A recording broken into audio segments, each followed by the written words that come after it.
कभी कभी लगता है ना कि दुनिया एक रेस है और आप पीछे छूटते जा रहे हैं। आपके कॉम्पिटिटर्स आगे निकल रहे, आपके हेटर्स आप पर हंस रहे हैं और वो लोग जिन्हें आप सबसे ज़्यादा चाहते हैं वो भी आपको नज़रअंदाज करने लगे।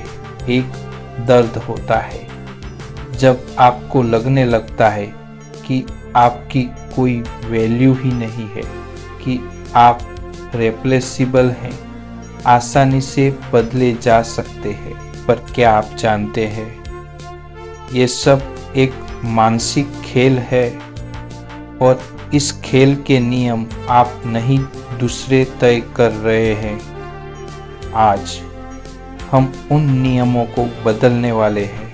इस वीडियो में हम उन 5 डार्क साइकोलॉजी ट्रिक्स के बारे में बात करेंगे जिन्हें जानकर आपको एहसास होगा आपकी सारी परेशानियों की जड़ आपका अपना ही दिमाग है और इस पर काबू पाना आपकी सबसे बड़ी ताकत बन सकता है।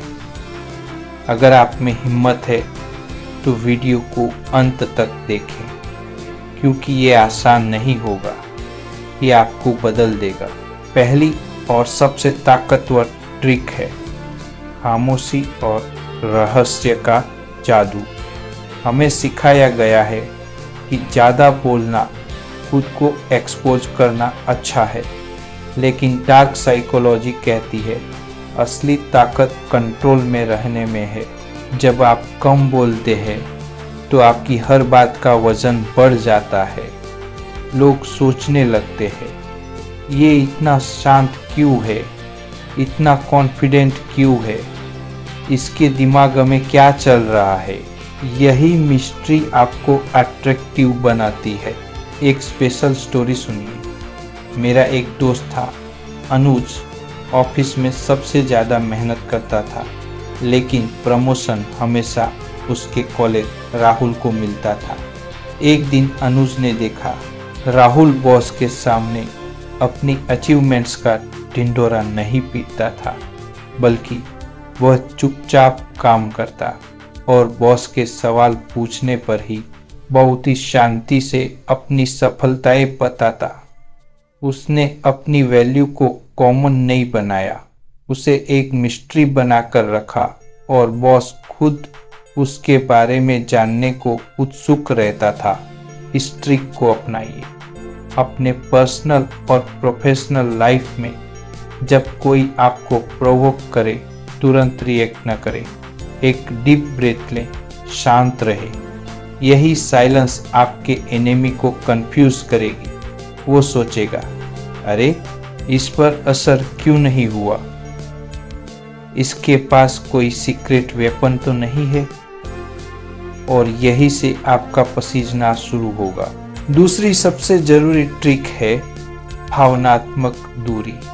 ये मतलब नहीं कि आप भावनाहीन बन जाएं, इसका मतलब है कि आप अपनी भावनाओं के मालिक बने, गुलाम नहीं। जब आप किसी चीज, किसी इंसान के प्रति बहुत ज़्यादा इमोशनल हो जाते हैं, आप उसकी मानसिक गुलामी में चले जाते हैं। आपकी कीमत उनकी नज़र में गिर जाती है, क्योंकि उन्हें पता चल जाता है कि आपको कंट्रोल करना आसान है। सफल लोगों का एटीट्यूड यही होता है। वो आउटकम इंडिपेंडेंट होते हैं, उन्हें रिजल्ट की चिंता होती है, पर वो उसके लिए बेचैन नहीं होते। चाहे वो डेटिंग हो या बिजनेस, वो दिखाते हैं कि तुम मेरी लाइफ के सेंटर नहीं हो, मेरी दुनिया तुम्हारे इर्द गिर्द नहीं घूमती। ये ट्रिक आपकी वैल्यू को ओवरनाइट बढ़ा देगी। जब लोग देखेंगे कि आप इजीली अवेलेबल नहीं हो, आपके इमोशंस को मैनिपुलेट नहीं किया जा सकता, तो वो आपके सामने वैसे बिहेव करना शुरू कर देंगे जैसा आप चाहते हैं। वो आपको खोने से डरेंगे, क्योंकि उन्हें पता होगा कि आपको पाना आसान नहीं है। तीसरी ट्रिक सुनने में भले ही अजीब लगे, लेकिन ये बेहद खतरनाक है। इसे कहते हैं रणनीतिक देना। ह्यूमन साइकोलॉजी का एक गोल्डन रूल है, लॉ ऑफ रेसिप्रोसिटी, यानी अगर कोई आपको कुछ देता है तो आप भी उसे कुछ वापस देना चाहते हैं। लेकिन डार्क साइकोलॉजी इसे और आगे ले जाती है।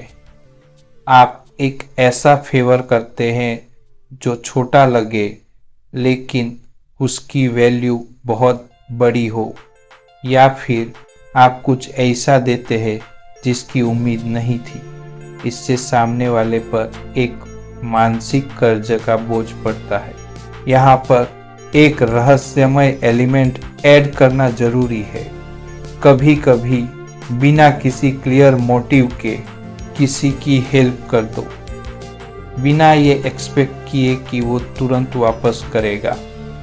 ये अनप्रेडिक्टेबल काइंडनेस आपको एक मिस्टीरियस और पावरफुल ऑरा देती है। लोग सोचेंगे, ये आदमी कौन है, ये इतना सेल्फलेस क्यों है, इसके पीछे क्या मतलब है, और इसी सोच में वो आपके प्रभाव में आ जाते हैं। लेकिन याद रखिए, यह मकसद कंट्रोल करना है। आप एक बैंक ऑफ फेवर्स बना रहे हैं। जब आपको सही समय पर इसकी ज़रूरत होगी, आप इसका इस्तेमाल कर सकते हैं। ये आपके कॉम्पिटिटर्स और एनिमीज को आपका एहसानमंद बना देगा, और वो कभी भी आपके खिलाफ जाने से पहले 100 बार सोचेंगे। इस वीडियो को अभी तक देख रहे हैं तो इसका मतलब आप सचमुच अपनी ज़िंदगी बदलना चाहते हैं। हमारा एक छोटा सा रिक्वेस्ट है, अगर ये वीडियो आपको वैल्यू दे रही है तो प्लीज़ इसे लाइक ज़रूर करें और चैनल को सब्सक्राइब करें, ताकि आप ऐसी पावरफुल जानकारियों से जुड़े रहें। अब चलिए वापस उन तरीकों पर आते हैं जो आपको एक आयरन पर्सनालिटी देंगे। चौथी ट्रिक है फ्रेम को कंट्रोल करना। हर कन्वर्सेशन, एवरी सिचुएशन का एक फ्रेम होता है, एक पर्सपेक्टिव। जो इंसान इस फ्रेम को कंट्रोल करता है वो हमेशा जीतता है। मान लीजिए कोई आपको कहता है तुम्हारे विचार बहुत ही चाइल्डिश हैं। अगर आप उसी फ्रेम में रिएक्ट करेंगे नहीं है तो आप हार गए। आपने उनके सेट किए हुए फ्रेम में ही बहस की। लेकिन अगर आप फ्रेम शिफ्ट कर दें, शायद आप कॉम्प्लेक्स आइडियाज़ को समझने में स्ट्रगल कर रहे हैं। मैं आसान शब्दों में समझाता हूँ, देखा, आपने पूरी गेम बदल दी। सफल लोग हमेशा रियलिटी फ्रेम कंट्रोल करते हैं। वो किसी भी हालात को अपने हिसाब से डिफाइन करते हैं। आपको भी यही करना है। चाहे कोई आपको नीचा दिखाने की कोशिश करे, आप उस सिचुएशन को अपने लिए एडवांटेजस बना दो। ये सीखने में टाइम लगेगा, पर ये आपको अनबीटेबल बना देगा।